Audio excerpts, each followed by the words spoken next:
Siendo las 11:07, entonces reanudamos la audiencia con la presencia de todos los intervinientes que estaban desde un principio, a efectos de dictar la resolución en cuanto a la solicitud de dejar sin efecto la medida cautelar que estaba decretada en la presente causa. Se hace presente, antes de iniciar, que, sin perjuicio que no lo habíamos señalado anteriormente, hay personas de la prensa el día de hoy y se tiene en consideración que esto se está transmitiendo a través del canal del Poder Judicial, pero de todas maneras se les autoriza para tomar las imágenes que estimen pertinentes durante 5 minutos y después pueden retirarse a la sala contigua. Vamos a resolver entonces respecto de la solicitud realizada por la defensa que lleva a cabo el abogado señor Jiménez, que está presente en esta audiencia, señalando lo siguiente. Primero, que con fecha 23 de enero del presente año se solicitó por el abogado don Antonio Garafulich, en representación de la empresa Cabal Limitada, se fije una audiencia para efectos de debatir respecto de las medidas cautelares que pesaban sobre su representada, haciendo alusión a que dichas medidas cautelares no eran de carácter permanente, sino que más bien transitoria, y era por ello que solicitaba la revisión de las medidas cautelares. Segundo, que con fecha 23 de marzo del año 2016 se decretó la medida cautelar, o como medida cautelar, la incautación de un valedista equivalente a 181 millones de pesos de propiedad de la empresa Cabal Limitada, no de Natalia Compañón ni de don Mauricio Valero. Medida cautelar que no puede sino entenderse como una medida cautelar de carácter real del artículo 290 del Código de Procedimiento Civil, en virtud de la remisión que hace la norma del Código Procesal Penal en cuanto a las medidas cautelares, ya que hubo allanamiento en ese sentido por parte de la defensa que se decretara esta medida como medida cautelar. Por lo tanto, para poder configurarla como tal, tenemos que establecer cuál es la norma aplicable en este caso en particular. Dichos valedistas, según consta en la presente causa, están a nombre de la empresa Cabal, y dichos valedistas fueron endosados por doña Natalia Compañón Soto en su calidad de representante de la empresa a Tesorería General de la República, y entregado materialmente, permaneciendo en custodia, según se ha señalado en esta misma audiencia, de lo cual también hay constancia en el sistema computacional de la causa en el Poder Judicial. Tercero, que cabe ser presente que en la audiencia del día de hoy han comparecido dos abogados que ostentan, según sus dichos, poder de representación en la presente causa respecto de la empresa exportadora Cabal. El señor Jiménez Seminario, quien además representa a don Mauricio Valero, y el señor Fierro, quien además representa a doña Natalia Compañón Soto, quienes realizaron en esta audiencia peticiones contradictorias en cuanto a la medida cautelar, ya que el señor Jiménez Seminario es quien solicita que se alce la medida cautelar y el señor Fierro que se mantenga la medida cautelar, dado que hay circunstancias que resolver. Al respecto de ello, este tribunal tiene presente que, revisado los registros de audio y las actas de audiencia, el poder que se le otorga al señor abogado Fierro fue por delegación de poder de don Antonio Garafulich, con fecha 16 de junio del año 2017, en el cual comparecieron los dos audiencias, estando presente doña Natalia Compañón, y en esa audiencia al menos se establece que actúa en representación de doña Natalia Compañón. Ahora bien, sin perjuicio de ello, si es que hubiese existido un poder respecto de la empresa Cabal, dado lo que hemos señalado al inicio de la audiencia, que dice relación con una revocación del poder inicial que se estableció respecto de la abogada en particular, que fue quien le delegó el poder a don Antonio Garafulich, no podríamos sino entender de que el abogado señor Fierro carece de poder para efectos de representar a la empresa exportadora Cabal.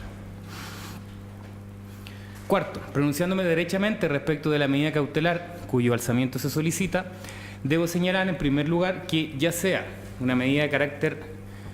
cautelar de carácter personal, o sea, una medida cautelar de carácter real, el análisis que debe hacerse a efectos de determinar si se alza o no se alza dicha medida, o si se establece o no se establece una medida en particular, es el mismo, es decir, la existencia de presupuestos materiales del delito, la necesidad de cautela, y en este caso en particular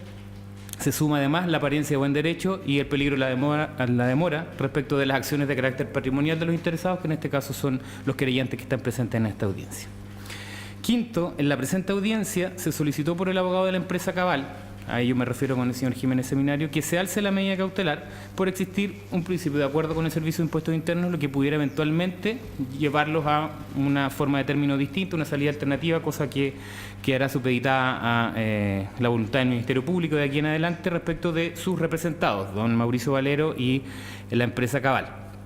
No haciendo alegación alguna respecto de lo que he señalado, es decir, de los presupuestos materiales, del cese de la necesidad de cautela o de que existan garantías de cumplimiento de los pagos de los perjuicios fiscales por los 181 millones de pesos que están consignados, más allá de la intención de pago respecto de la empresa Cabal y de su representado Valero Illanes. Sexto, se debe considerar además que del análisis de las resoluciones en que se decretó la medida cautelar, solo se mencionó que los dineros que se entregaban, o los valevistas más bien que se entregaban en esa oportunidad, buscaban reparar algún perjuicio fiscal sin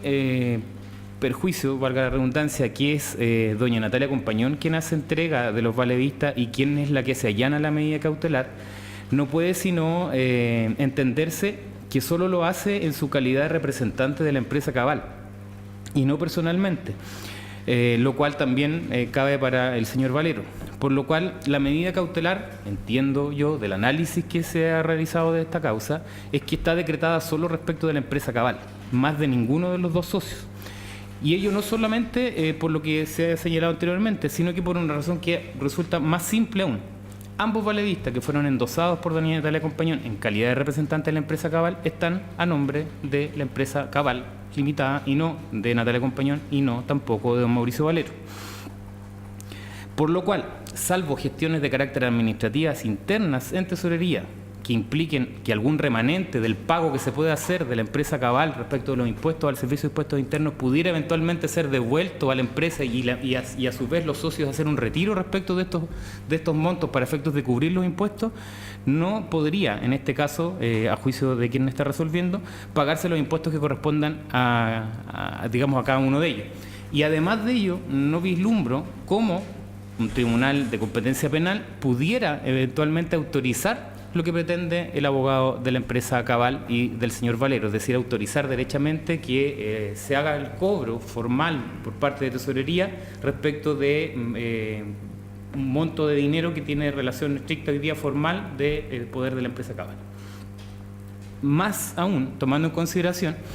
que no se ha acreditado ninguna modificación de los presupuestos que se tuvieron en consideración para decretar esta medida cautelar respecto de la empresa Cabal. Existe una acusación presentada contra la empresa por el delito de soborno, existen acusaciones presentadas en contra de los dos imputados, lo cual no ha sido alegación alguna por parte de las defensas en este caso, respecto ni del presupuesto material ni tampoco de la necesidad de cautela.